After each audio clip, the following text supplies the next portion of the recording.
Well, good day, ladies and gentlemen. This is David Ruetz. I am the head of ITB Berlin, and I warmly welcome you here from Berlin to our webinar, the first webinar, one out of two webinars that ITB Academy presents in cooperation with Dr. Alexander Dingeldey, who is live with me here in Berlin. Hello, Alexander. And with Dr. Klaus Dingeldey, who joins us live from Munich over the phone.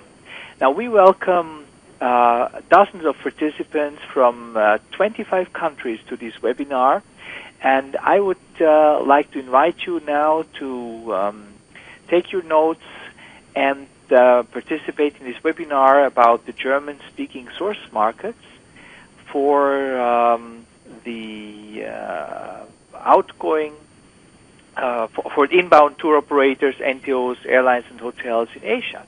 The question will be, how do we understand tourists from Germany, Austria, and Switzerland? What are their needs? What do they want? What don't they like? And what do you have to focus? So I wish you all the best. Enjoy this webinar. And don't forget the second webinar, which takes place on the 4th of June, and please register also for that. Enjoy. Okay, thank you very much. Thank you, David, for the introduction. Our webinar, as told, we have two parts. The first part today is market information. That is the basis for your strategy and profitable decisions. The first part is divided into modules. The first module is the market environment.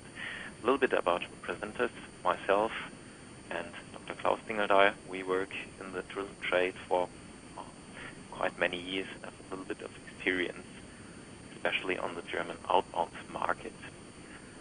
A little bit thing about how we work together. All charts will, of course, be published on the website. The podcast will be website, and you'll have a box for general questions. Just feel free to ask, type in your questions during the webinar, and I'll try to answer all these questions at the end of each module. If there are open questions, we'll send an email to all participants, and there can questions be answered that need a little bit more time to answer. If you want to ask us personal questions that the audience does not need to know, feel free to send us an email to get further information about all the topics. So our first part is market information. The two models for today are market environment and a little bit about tourism companies in Germany, Austria, and Switzerland as business partners. Stay tuned for the second part on the 4th of June. This is a bit more about travel behavior, how Germans and Austrians will travel, and what they do like and not, and what they expect from you. Okay, I can increase the I'll try to talk a bit louder. David, can you hear me now a bit better? Okay, so I'll try to speak a bit louder. Okay, my first slide. You heard about Europe. You heard about Europe in the headlines. And these were very bad news about financial crisis in Cyprus, in Greece. But the thing to understand is that Europe is not a monolithic economic bloc. All countries have different developments. The financial crisis since 2008 had a very different impact on each country within the European Union. Middle and Northern European states stayed back, now have a positive development again with different growth rates. Germany in the lead. The Mediterranean countries are still suffering from the downturn. Nevertheless, the general economic development in Europe is very good, even in those countries that have what they say themselves a crisis. So they have even a high potential for tourists to Asia. If you see those GDP figures, it is increasing over the years. You have a little problem since 2008, but on the long term, will be very good way. The gems on source markets, of course, in Europe are Switzerland, Germany, Austria, the Netherlands, Luxembourg, and the Nordic countries, Scandinavia. If you see the different GDP for the countries, you see where the economic power in Germany, in Europe is. So it is mainly Norway. They have a lot of big oil industry. You have Luxembourg, which is one of the financial centers in Europe. Germany, the Netherlands, Austria, and Switzerland. And you see the development within the states. So Switzerland is much more performing than the average. So this is the average development within the EU. So Austria, Switzerland, and Germany are performing better than the rest of the European Union. But it is very interesting to know that the distribution is, even within the German-speaking area, is not very even. So you have very good development mainly in the south, Switzerland, and you have a very good development in the cities, so which is Munich, Vienna in Austria. So some parts of Germany are average, developing average, and some are much more doing better. So if you're planning local communication campaigns, it's very good, close to know that there are quite big regional differences within those small countries.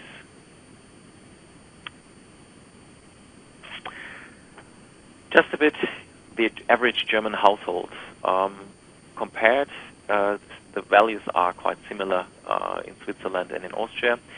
So an average income for about 4,000 euro per month. What we see, it is of a quite high burden of tax. So this is before tax, 3,800 and 2,900 before tax, after tax, and social security. But the very big cost block is living. This is paying rent for the house and heating, so the energy, and traffic for your car, for the fuel for the car. But quite a good place of spending is the leisure package. And all statistic offices, they are not very good for tourism figures. So most of the travel spendings is in those two blocks. It is hotel and restaurant, and leisure and culture, which is 244 euro and 119 euro per month. If you accumulate it for a year, it is quite a significant way to spend. Don't forget, this is the average. There are households that have much more possibility to spend, and they can spend much more on travel. Possessions. Nearly 80% of Germans have a car. This is most people say Germans love their car more than their own children. Television is, nearly everyone has television, a camera, and a mobile phone. And the interesting figure is 75% of Germans can afford at least 1 week holiday per year. If you see this same figure in a European comparison, you see 75% Germany and Austria, Switzerland even higher, nearly 90%. And as I said, the rich Nordic countries are a bit better for that. So these are the places where tourists within Europe are generated.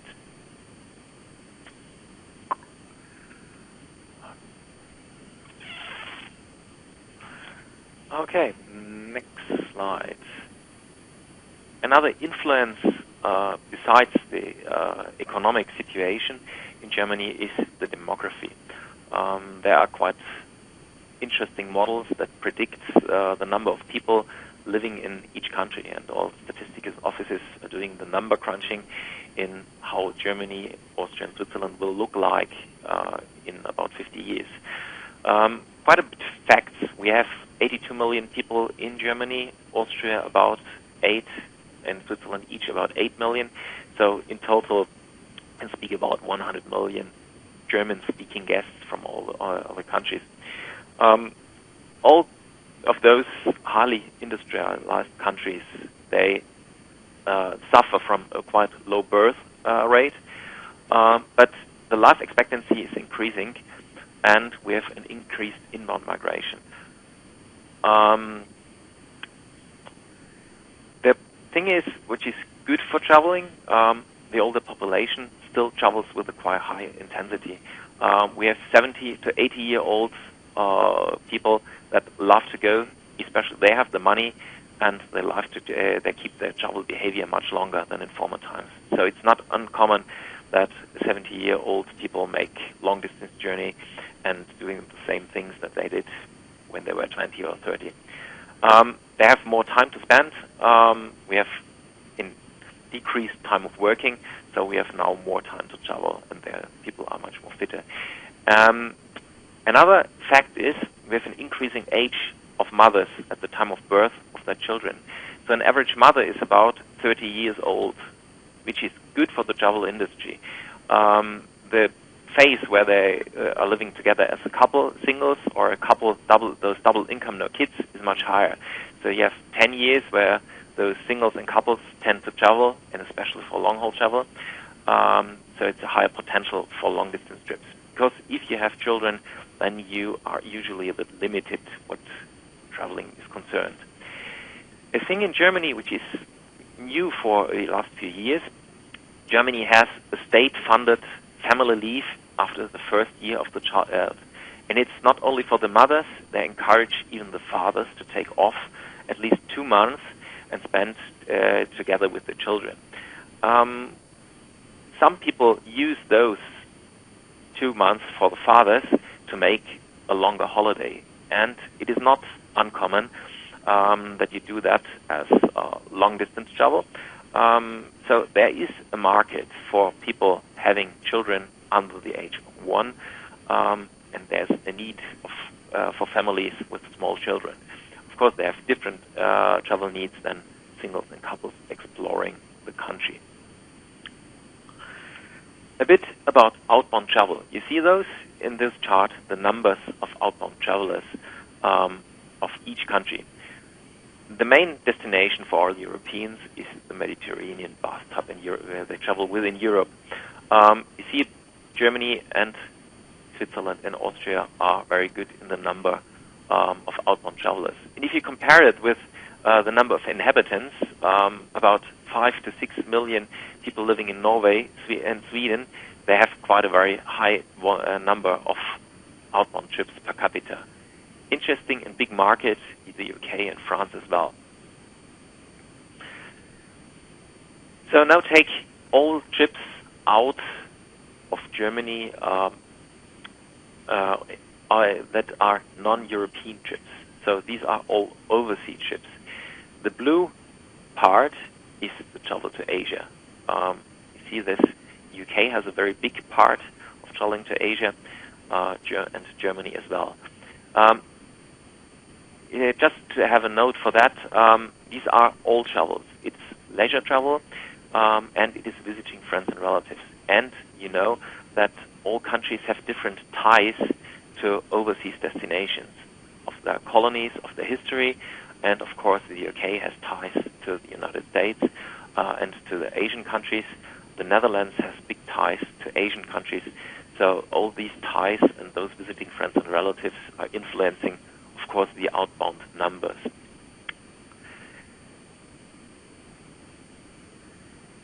What are Germans doing? Is this about the media use and what chances for marketing communication? There's a survey made by the German state television. Germany, Switzerland, and Austria all have their own state television stations. They are state-funded and have a very good, high-quality program. So it's not. It is quite known that watching TV is one of the most things.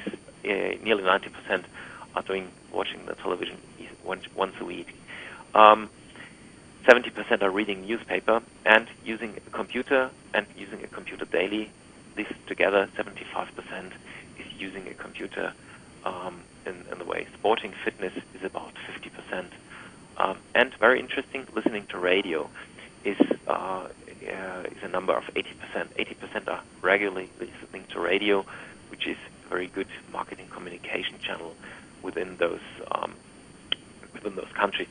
About the organization, you have state television in each country, and you have local and television broadcast status, and we have private television that is for all German-speaking countries. Radio is usually very local. Papers are, quite a few, are national-wide, and most newspapers are local, regional as well. If you look at the figures, you have your population side. This is a German chart, so you have very detailed figures about internet users and Facebook. But there are, besides to Facebook as well, German-speaking communities that have similar figures. So it's not only Facebook with German people. There are other social media as well. And for people doing online, reading newspapers, and they like to inform themselves about travel, which is 62% want to know or inform themselves about tourism and travel in their thing. Good thing about mass media has a very, very high influence. You can use that, and if you think about television shows or films, they have huge influence. A television series that shows good tourism destinations creates dreams for the travelers, and can measure the impact. There is a very famous soap opera, which is every Sunday, which makes people traveling to southern England, and they're quite successful in selling brands. So if you know what kind of films and reports are in the television, and you're piggybacking on that for your holiday destination, you can profit from it.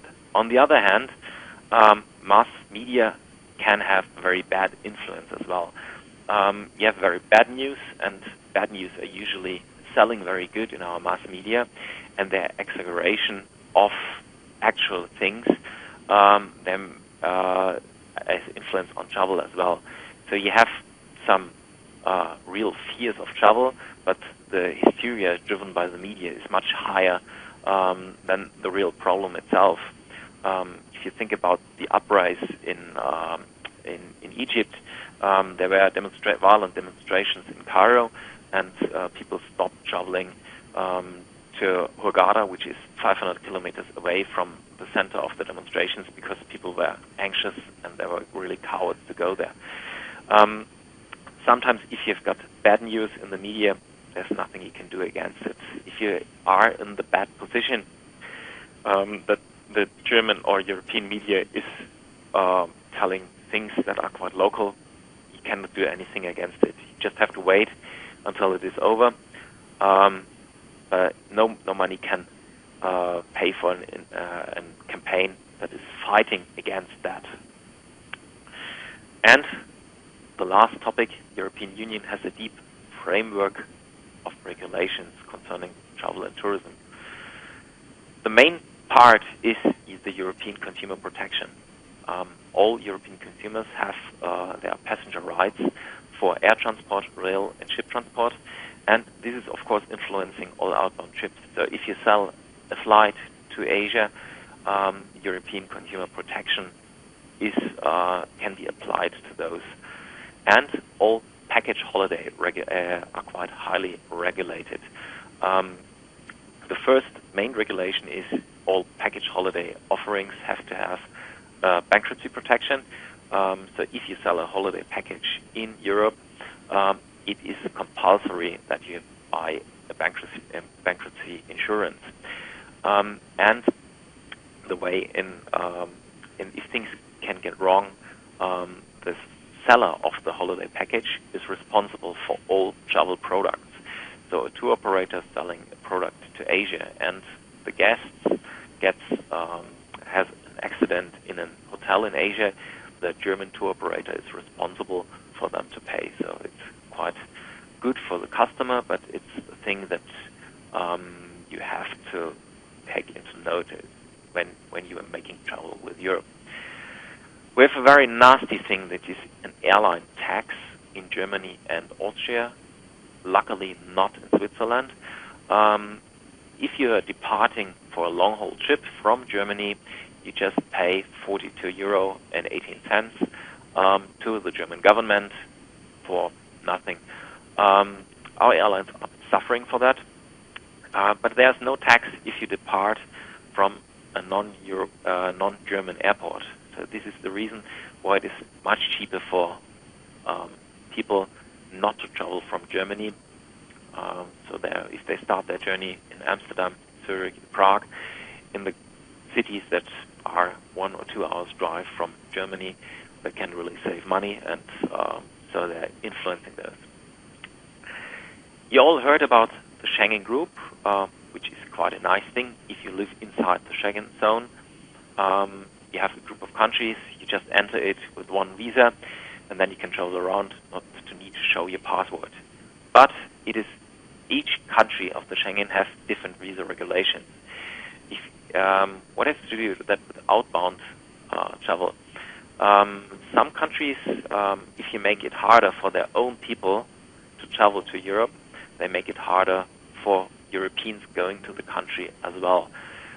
A quite recent example for that is Russia. Or politicians think about terrorism and criminals when they think about visa regulation, and ignoring the fact that the visa policy is mainly influencing all the tourism business in both directions. So they're making it harder to get a Schengen visa, and other countries are saying, oh, Schengen visas get harder, so we make it harder for Europeans to go to our country as well. It's not a good development, but it is blocking and decreasing tourism in both directions. So after some Schengen countries made it harder for Russians to travel to Europe, the Russians made it harder for Europeans to travel to Russia again, and people are suffering from it, and the tourism industry as well. So I do not see that it's a good development. There are politicians aware of it, but Europe is a very, very slow place to make things changing. And another thing, it is a funny thing, is the margin tax. You have a valid value-added tax within the European Union. So if you're selling travel inside the European Union, you have to pay a value-added tax. There is no VAT for cross-border trips outside the European Union. This is one of the reasons why many tour operators do their packaging in Switzerland, which is not part of the European Union, and it is the reason why sometimes it is cheaper to travel outside Europe than to stay inside the Union. I don't know if politicians thought that it is a good idea to do that, but actually this is a regulation. So, Module 1, a bit about economy, demography, and some facts. Due to economic and demographic development, the size of the market, purchasing power, general travel intensive, Germany, Switzerland, and Austria, the core markets in Europe, are very good for Asian suppliers. So about nearly 4 million guests from Germany, Austria, and Switzerland have traveled to Asia in 2011. They usually stay longer than in other countries, so 23 days for an average holiday duration, and they spend 100 euro per day. So longer stay and higher spendings, quite interesting market.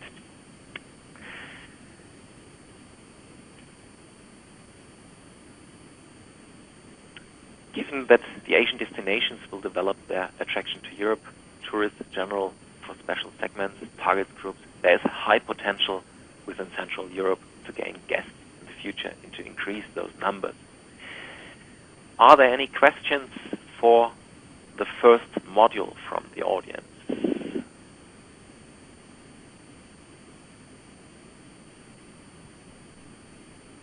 Okay. We can have questions after the whole session as well. The second part, okay, thank you. Tourism company and the tourism market. So this was, okay. We have to, if you understand the German tourist market, we have to look a little bit into the history. This was the structure in the early 90s, 20 years ago, how everything worked. We had quite strict diversion between travel agencies and tour operators. They were completely legal different entities. Most people booked their travel in travel agencies. The brick-and-mortar travel agent, they used catalogs. They still use that as communication and personal selling. All packaging was done by a tour operator, and the tour operator was buying transport, inbound transfers, and hotel. In the former times, the tour operator bought all allotments 1 year in advance. They were successful, and they were bringing the guests that were promising in the good old times. Things changed because of the overcapacity. Things changed because of technological development.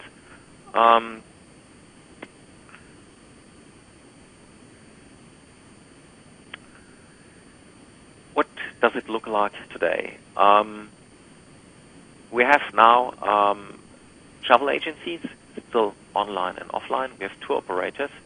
Travel agencies usually do not want to do packaging itself because of German consumer protection. If they are packaging themselves, they are responsible for all the products. So usually travel agents use tour operators in between, but tour operators are selling directly to the customers. We have price comparison systems, which are quite nasty things. So if you're trying to sell your product with different tour operators or directly, those price comparison systems will find it out. And the consumer is quite aware, and to save a few euro, you'll usually use a different way of booking. And you have evaluation portals like Holiday Check or TripAdvisor. I know that there are quite a very big proportion of faked things in those evaluation portals, but people tend to read those things that other holiday makers made, what experience they made with the products. So these come within the travel decision. And quite a new development, those bad banks. Not the bad banks for all things that went bankrupt, but those bad banks, they're just selling hotel beds, which is making it quite easier. They do not fall under, they do not need to do the consumer protection as travel agents, and being intermediary for hotel beds. So bad banks are a good thing. They have well-known brands, and they're quite good in selling non-branded hotels and different destinations. And of course, direct booking. Quite a complicated way in how selling your products. As a supplier, you can use tour operators, you can use bad banks in different countries. But even those tour operators are scanning all other distribution channels. So if you, as a hotel, thinks he needs more sales and offers his beds into one special bed distributor in another country, those tour operating systems are so smart in getting to know, and those price comparison systems. So it is impossible nowadays that you can put different prices on different source markets, because those automatically systems make it very transparent for the user. So be very careful in pricing on the different markets. How are Germans booking? These are the figures for Germany, but Austria and Switzerland have quite similar figures. If you compare 2005 to 2012, there's decrease in travel agency. Tour operator directly stayed together. Accommodation directly is one of the big winners. So people tend to book hotels out of their package, and they're trying to book it with online travel agencies. Holiday organization, we had nearly half of the travel was made by holiday packages. This number has been decreased, but still a very high number. So about a third is booked in complete packages. Hotel is booked separately, tickets are booked separately. So people tend to make their own holiday packages. They think that they can save a little bit of money, but they do not get the consumer protection they would get if they bought by our total package. The thing is, holiday organization, of course, is it depends on the destination people are traveling. Within domestic travel, they know where they're traveling, so it is easy to book a hotel on their own. The Mediterranean, the mid-haul travel, which is mainly land for holiday package. This is because all the high-volume tour operators are doing the mass business. They can offer those holiday packages at very good prices. And if you think about long-haul travel, it is half of the long-haul travel are holiday packages as the whole, and of course those modular packages. You have parts organized and parts you do it on your own. And of course those mixtures people are doing for that. Tour operator market. We have quite a high concentration on tour operators. These are the German numbers. I'll show you the numbers of Austria and Switzerland on the next slides. The big tour operators, TUI, Rewe, Thomas Cook, they nearly have 50% of the all tour operator market. 43% are all other tour operators. There are about 700 other tour operators, especially on niche markets, but those smaller markets can be quite successful. So if you're looking for a partner, it is good to have one of the big ones, but do not forget that there can be quite small partners that can be very good for your business as well. As you can see for the figures, the number of the big 5 tour operators, they were increasing until the year 2000, and with the increasing number of online bookings, so they were decreasing. So the big 5 tour operators are losing market share. They had market share of 45% in the 2000, and it is now it became much lower. But the volume or the revenue increased during the time. If you think about travel agencies or turnover, the interesting thing is that all global travel agency chains, Carlson, CVC Travel, or American Express, they have small market shares. Germany has their own system of travel agency and travel agency chains. You have TUI as part of the big tourism group, Rewe and Thomas Cook. So all big tour operators have their own travel agency chains. And Lufthansa has their own tour operator chain. You have to be very careful in selecting what kind of travel agency partners you are choosing. If you are looking to Austria, so Austria is dominated by mainly German companies as well. So nearly 80% of all the tour operating business is done by companies from Germany. Again, TUI, Rewe, Thomas Cook are the big 3 working together. So if you're working together with TUI, you have a very good standing position in Austria as well. It is a bit different in the travel agency business. There is this part there were former bank-owned travel agents which are separate, but they still have good ties to the big tour operators. Switzerland, I have no data for Switzerland, but tour operating business in Switzerland is a bit different. In Switzerland, there are 2 very big Swiss tour operators which are doing mainly the business, which is Kuoni and Hotelplan. They have business in Germany, but if you want to make business with Switzerland, you do have to look very closely at those. Increased using of internet for information. 85% of Germans over 50 have access to the internet. They're using the web nearly every day, and they're quite familiar with that.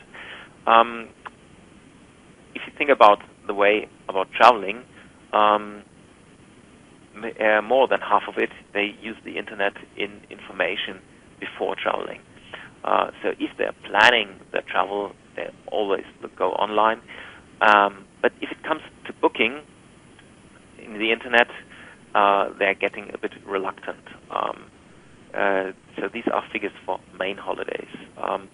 So it is only 35 to 40% that are booking their main holiday within the internet. So they still prefer to inform themselves and then go to a brick-and-mortar travel agent to book all their travel. What does that mean for me as an Asian service provider? It is very important to have your own website. Create a very good website. Most Germans understand English, but if you want to focus on the German-speaking market with 100 million people, it can be very nice to have at least some basic information in German. But don't be sad if people do not book you directly in the internet. They still need you they still need your website for the travel decision. When people going online, the main thing they want to do, they want to know information about the destination. So all national tourism organizations, it is very good that they spend the money on big and informative websites. This is one of the main things that people know. And price comparison. About a third looks and wants to know what prices are paid. So again, be very careful in pricing on different distribution channels. People do not want to be cheated. Do not sell your own product with significantly different prices on different channels. It can be found very easily out in the area of the internet.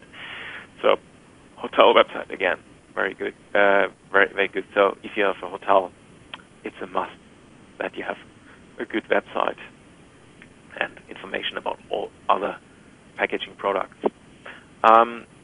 People what they really book is accommodation. So hotel only and flight only are booked in the internet.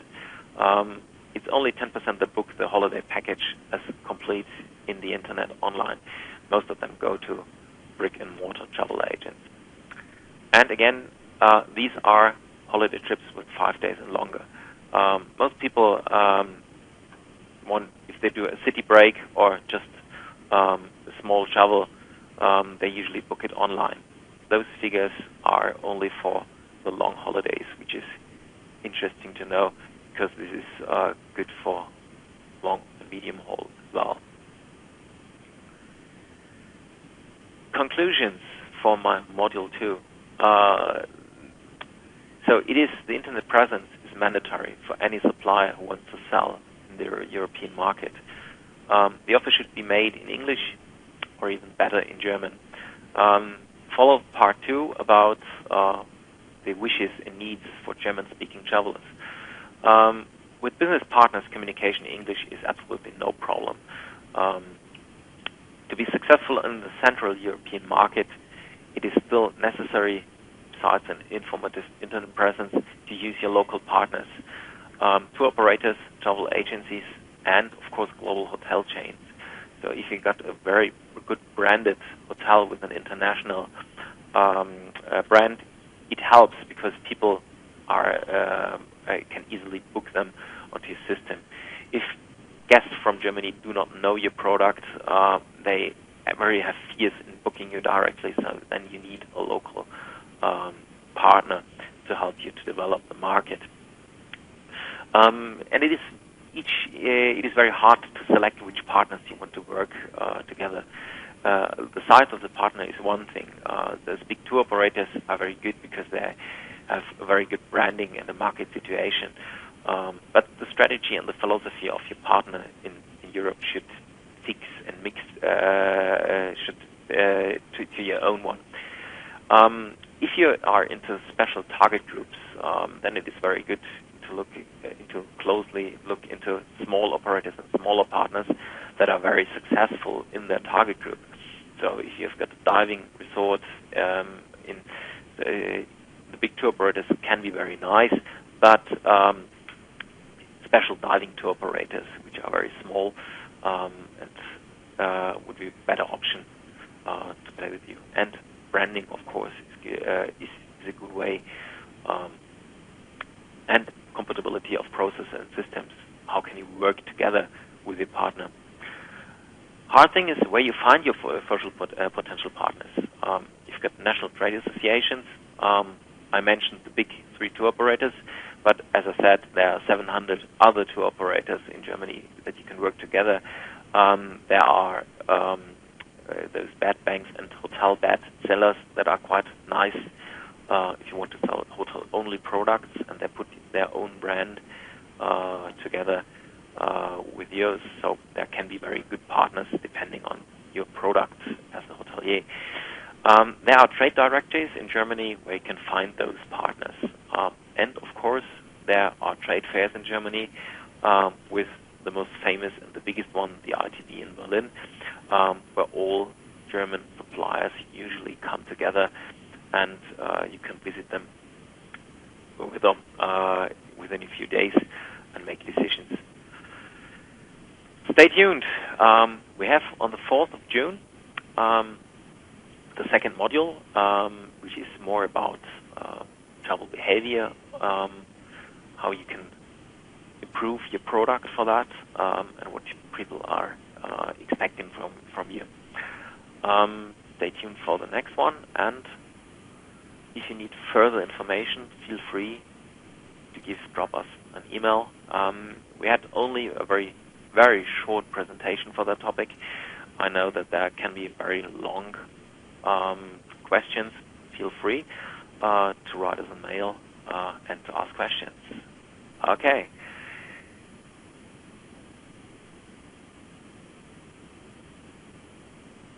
Okay, any questions?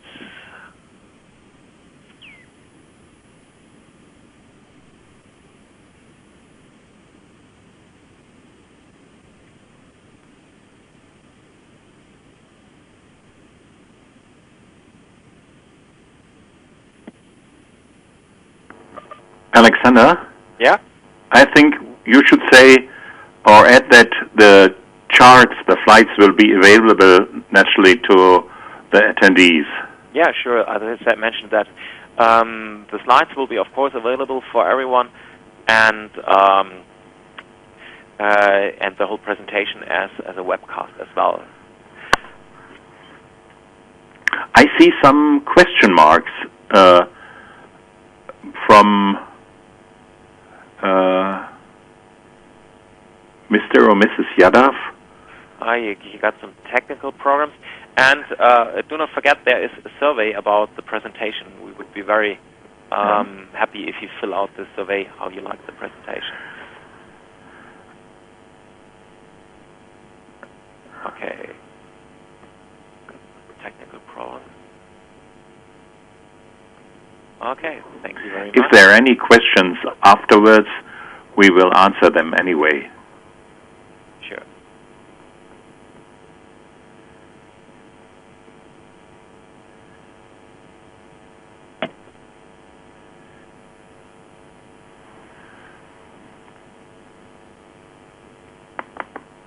The top 5 countries.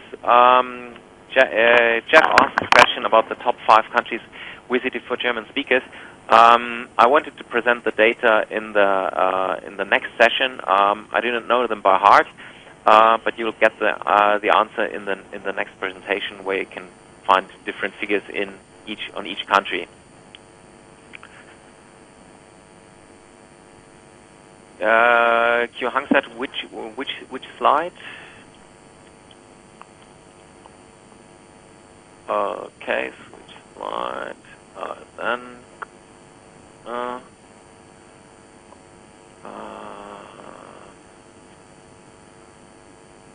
click. Okay, there we go. Okay. Answer. Okay. Okay, Jeff. Jeff asked, okay, the slides in general. Good.